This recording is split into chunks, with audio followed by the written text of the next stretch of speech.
Hola, ¿qué tal mis queridos estudiantes? Bienvenidos otra vez a este curso de Cristología y hoy vamos a estar estudiando acerca de Cristo en el Antiguo Testamento, pero de una forma completa, ¿sí? Podemos decir que vamos a hablar acerca de la plenitud de los tiempos. Mi nombre es Javier Méndez y hoy vamos a estar hablando precisamente de esas referencias bíblicas que encontramos en el Antiguo Testamento acerca de la persona de Cristo. Ciertamente Jesús tuvo su cumplimiento dentro de la historia de la humanidad cuando vino hace más de 2022 años. En ese momento Jesús nace como humano y obviamente es un parteaguas, ¿no? De una gran cantidad de cosas que hasta ese momento no habían podido llegarse a la conclusión o no podían haberse llegado a tal punto del cumplimiento. Cuando Jesús nace, se cumplen muchas cosas del Antiguo Testamento. Ahora, el Antiguo Testamento no deja de funcionar y no deja de ser importante en la venida de Cristo, no porque Jesús vino, el Nuevo Testamento toma el lugar más importante, sino que tanto el Antiguo Testamento como el Nuevo Testamento son importantes porque el Antiguo Testamento nos da mucha referencia y nos enseña cosas y nos muestra cosas, y una de las cosas más importantes que nos muestra es precisamente a Cristo.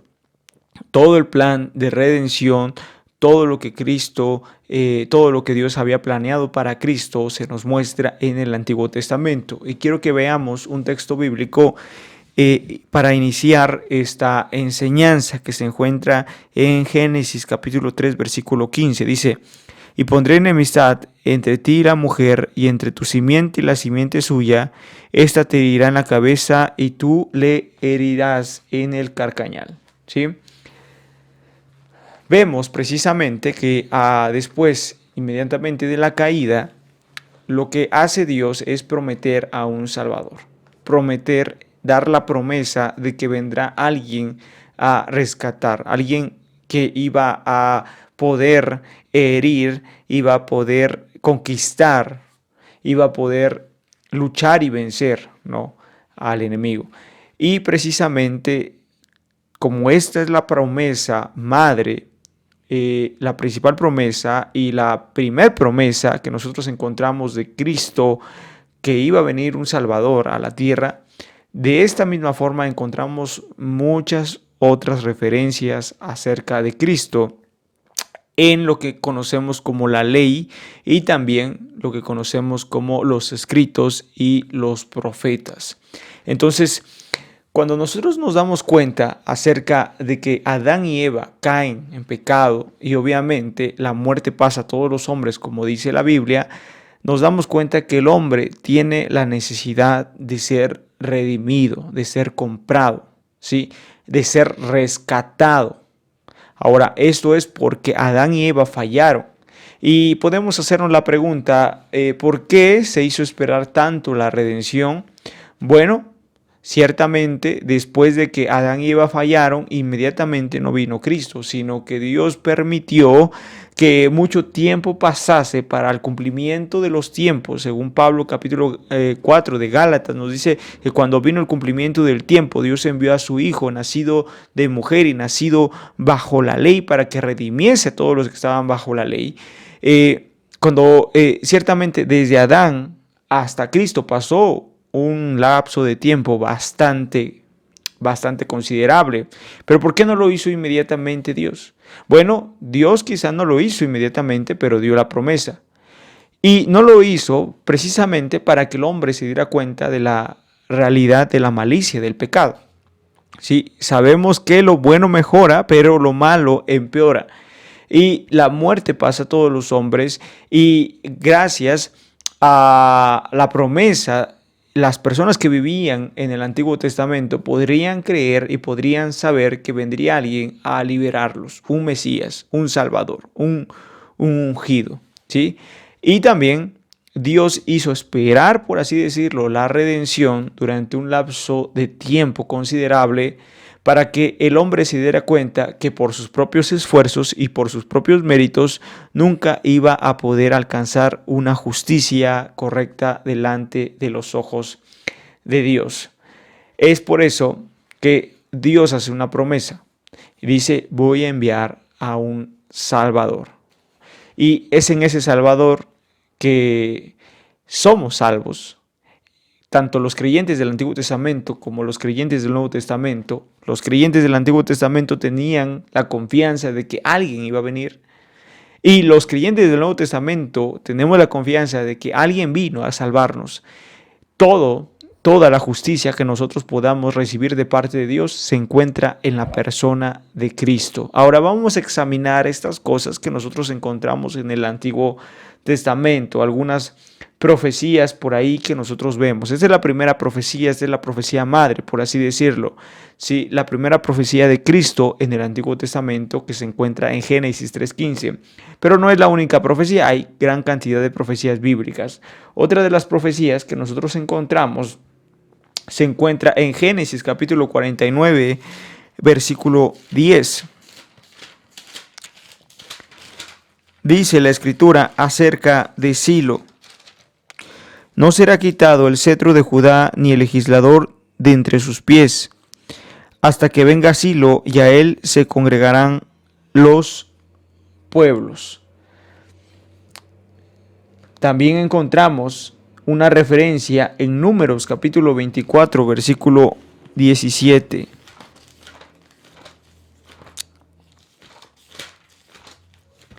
Números capítulo 24, versículo 17.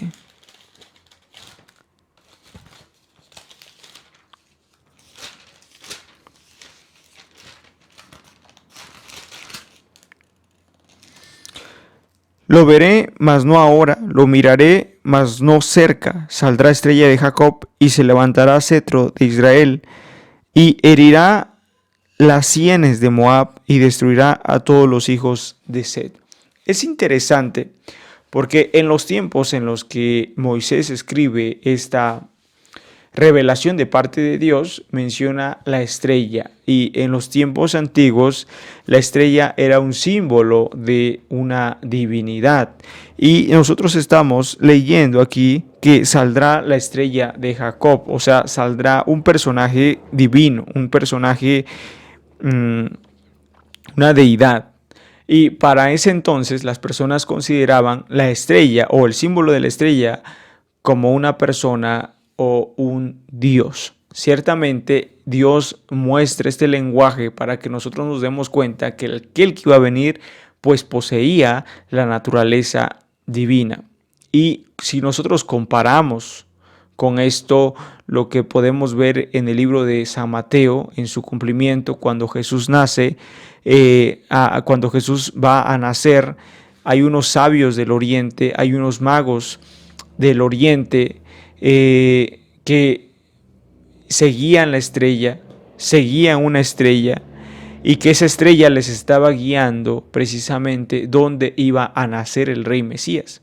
Y le otorgaron, estos sabios del oriente, le otorgaron a Jesús oro, incienso y mirra, cosas que se le otorgaban a los reyes. Y precisamente, ¿por qué vemos esto? ¿Por qué vemos esta estrella de Jacob? ¿Por qué vemos la relación con los magos? Precisamente porque Jesús, esto era la muestra de que Jesús era un rey divinizado. Jesús era un rey en el que él mismo poseía esta deidad, esta divinidad en su persona, ¿sí?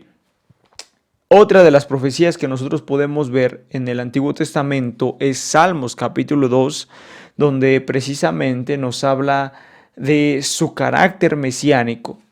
Salmos capítulo 22, Salmos capítulo 2 nos anuncia el reinado del Mesías.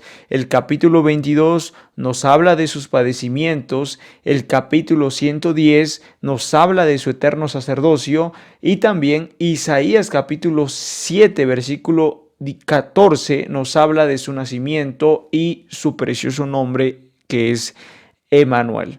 En el capítulo 9 y el versículo 6 nosotros encontramos algunas referencias acerca del nombre de Cristo, y esto lo podemos estar observando en casa, ¿sí? Otra de las cosas que quiero mencionar es de que cuando nosotros observamos la Biblia es un libro de carácter profético, ¿sí? La Biblia es un libro de carácter profético, y con esto me refiero a que en la Biblia nosotros encontramos muchas profecías concernientes a Israel.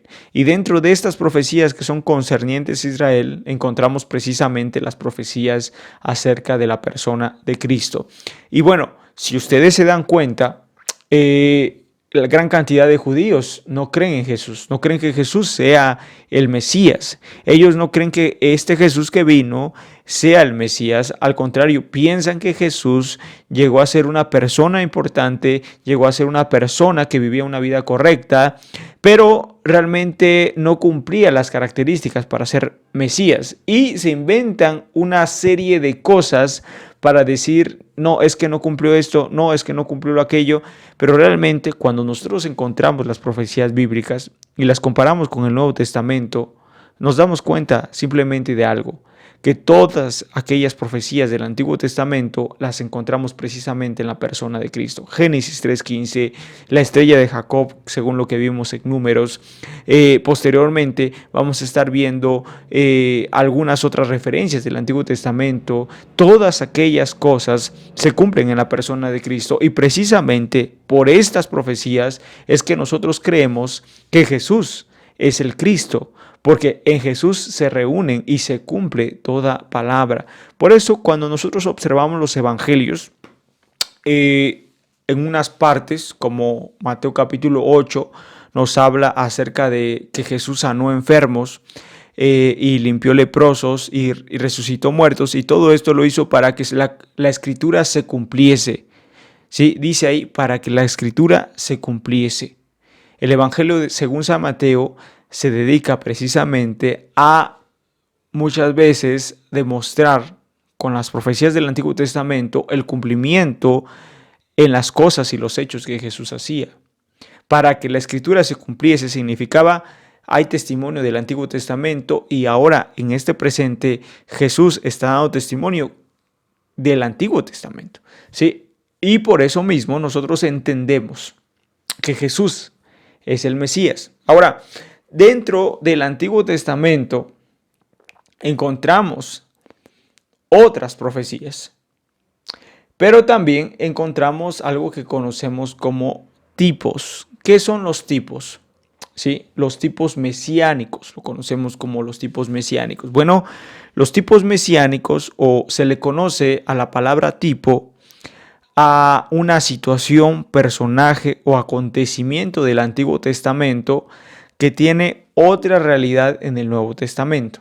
Sí, repito, un tipo es una situación, personaje o acontecimiento del Antiguo Testamento que tiene otra realidad en el Nuevo Testamento, que puede ser aplicado en el Nuevo Testamento, pero tiene otra realidad. En el Antiguo Testamento nos da referencia de algo, pero en el Nuevo Testamento se cumple y se afirma con algo, ¿sí? Con algo podría ser distinto, pero que nos esté hablando de la misma cosa.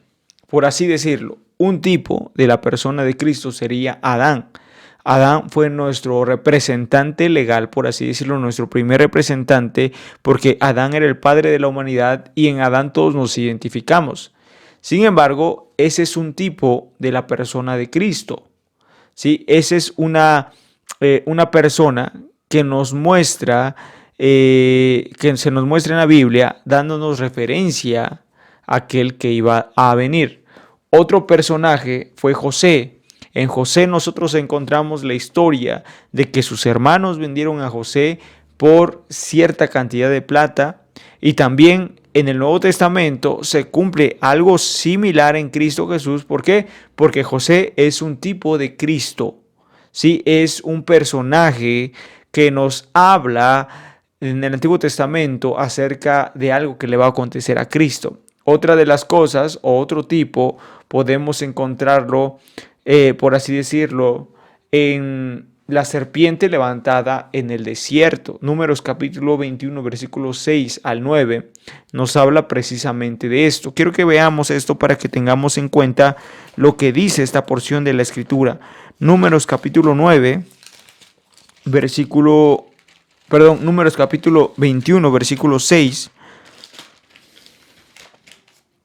dice: y Jehová envió entre el pueblo serpientes ardientes que mordían al pueblo, y murió mucho pueblo de Israel.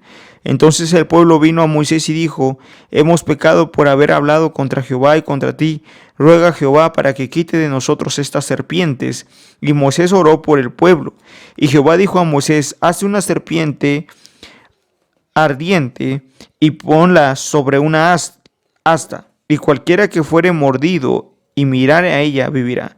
Y Moisés hizo una serpiente de bronce y la puso sobre una asta, y cuando alguna serpiente mordía a alguno, miraba a la serpiente de bronce y vivía. La serpiente que fue levantada en el desierto por Moisés es otro tipo que nos habla acerca de Cristo Jesús. Eso se cumple en San Juan, cuando Jesús mismo da esta explicación, ¿no? Que el Hijo del Hombre será levantado como fue levantada la serpiente en el desierto en los tiempos de Moisés.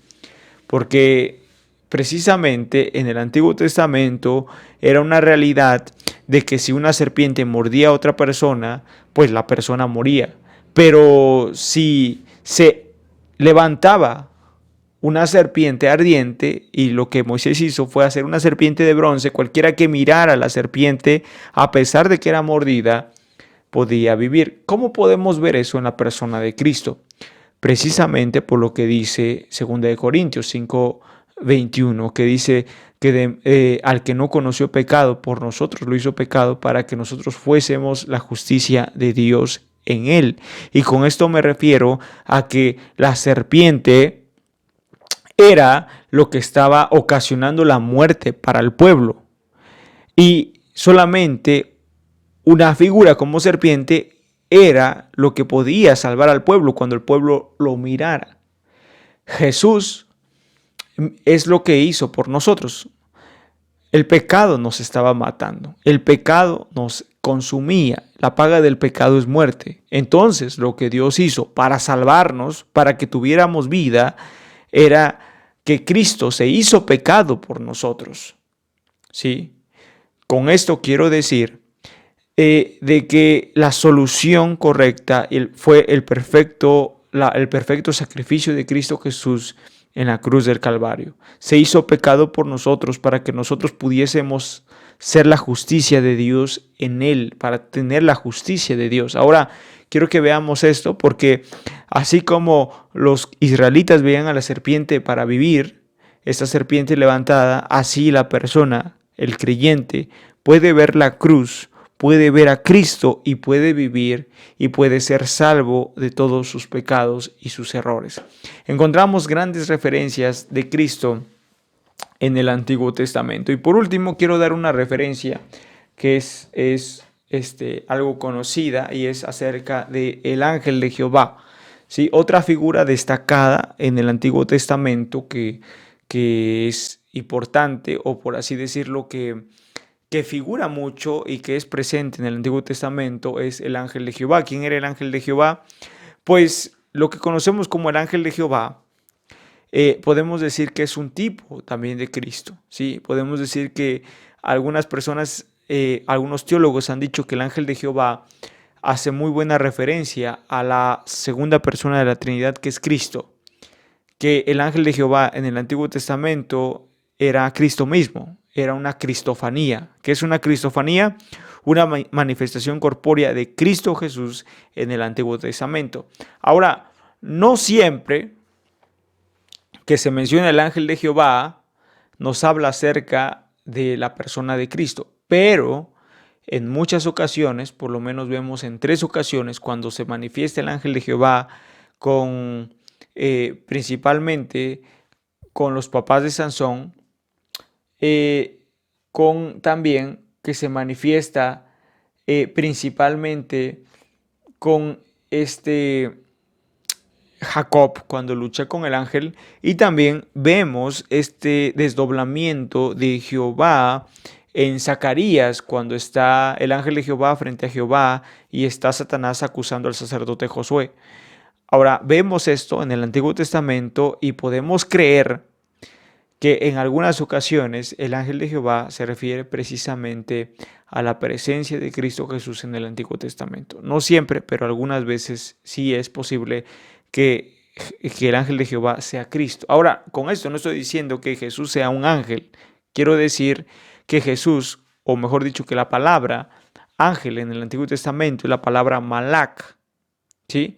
Y la palabra malach es la palabra que podemos traducir como mensajero. Entonces, en el Antiguo Testamento no estoy diciendo que Jesús sea un ángel, sino más bien que Jesús pudo haber sido ese mensajero de parte de Dios, o sea, Dios mismo directamente con los hombres para relacionarse con ellos y que los hombres recibieran una bendición, como fue en el caso de Jacob cuando le dijo al ángel, no te dejaré si no me bendices. Y lo que el ángel hizo fue extender su gloria, su bendición sobre Jacob, y entonces lo bendijo y le dio otro nombre.